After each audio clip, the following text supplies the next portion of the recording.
Achieving financial success takes dedication, discipline, and most importantly, a plan. For over 30 years, Don Reynolds has helped savers define their needs, formulate their plans, and achieve their goals.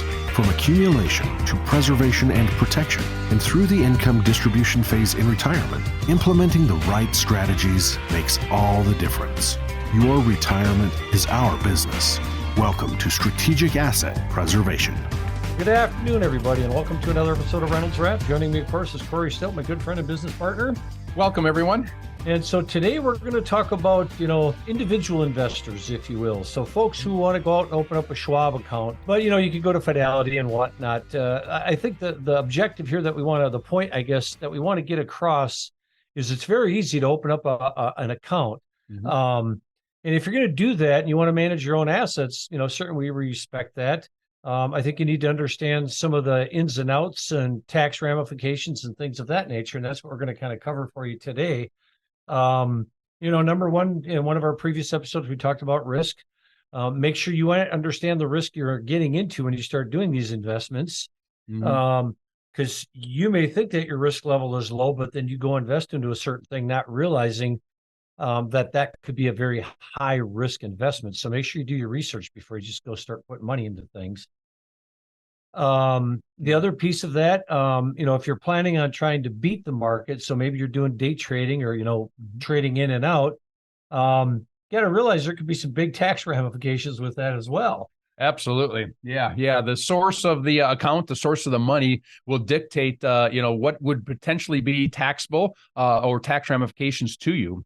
I.e., our example would be if you have a traditional IRA or a Roth IRA account and you're doing some day trading within that account, it does not trigger any taxable events at that moment, of course.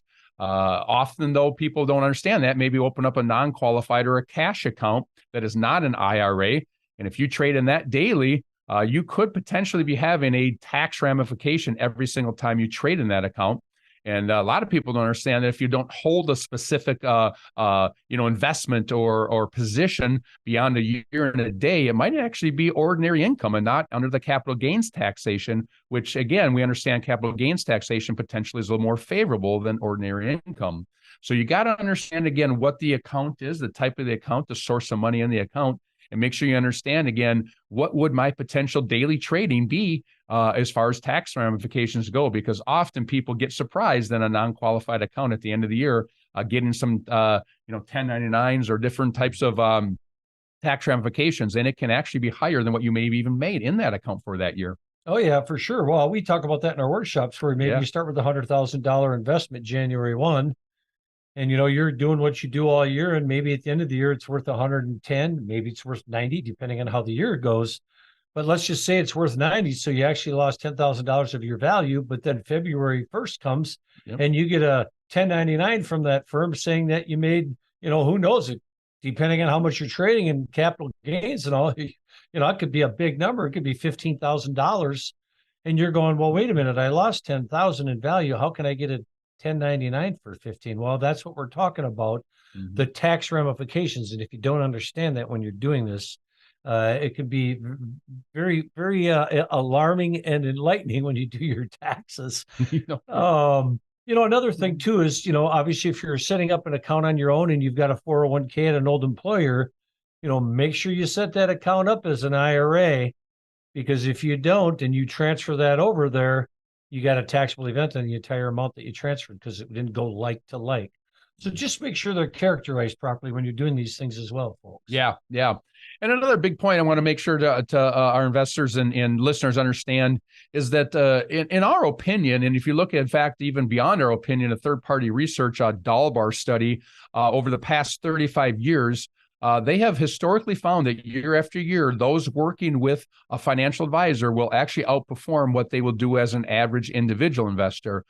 So again, studies outside of what we believe, of course, in our profession, tells us that when you're looking at retirement and when you're looking at relying on these balances, relying on these accounts for income and to carry you through your retirement, you want to make sure that perhaps the investment account that you want to, quote unquote, open and manage yourself, maybe those accounts or those dollars dollars should be dollars that will not, and I repeat, will not affect your income or affect your retirement years and what you want to spend and live on.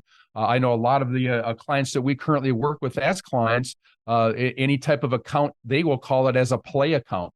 So they'll have this individual account open, and it's money that they are willing to lose, and we are okay with it, looking at their overall picture, their overall retirement plan, that if that account balance perhaps doesn't perform as though they hope it to perform, it will not affect their monthly budget. It will not affect their lifestyle and their retirement over those years. So that's a real big component that I want to make sure our listeners understand. Absolutely. Those are all very good points. What we always say, folks, is we're just trying to bring you education, information on these. But, if you have questions about anything we ever discuss, as we say, there's no cost or obligation. You can certainly reach out, give us a call at 651-773-3859. We'd be happy to answer any question you have. If you'd like to take advantage of what we call a discovery meeting, so you can actually sit down and see some hard numbers to some of these things we talk about. Again, we're happy to do that. Again, at no cost, no obligation. It's about education and understanding, and we feel we do a great job for you folks out there, and we're going to continue to do that. So, again, if you have questions, give us a call at 651-773-3859. With that, I want to thank you for your time, and we hope you're finding value in the podcast, and we'll see you in our next episode. Have a great day, folks. Listen to more with Don Reynolds and Corey Still on the Strategic Asset Preservation Podcast by visiting 800preserve.com. The information presented on this program is provided for informational purposes only, without warranty of accuracy, completeness, or suitability for a particular purpose. This program is not intended to be and does not constitute financial, investment, legal, or tax advice. This information is general in nature and not specific enough to be construed as advice. You should not make any decision based on the information presented on this program without independent consultation with an appropriately licensed professional or competent advisor. Investment in securities or the market involves a potential risk for loss of principal. Trading, therefore, may not be suitable for all listeners. Annuity guarantees are based solely on the financial strength and claims-paying ability of the issuing company. Withdrawals of growth from annuities may be taxable as ordinary income in the year it is taken. Individuals should review contracts for specific details of the product's features and costs. Early withdrawals may subject the owner to penalties, fees, or taxes. Fiduciary duty extends solely to investment advisory advice and does not extend to other activities such as insurance or broker-dealer services. Advisory clients are charged a quarterly fee for assets under management, while insurance products pay a commission, which may result in a conflict of interest regarding compensation. Advisory services offered through Brookstone Capital Management, a registered investment advisor.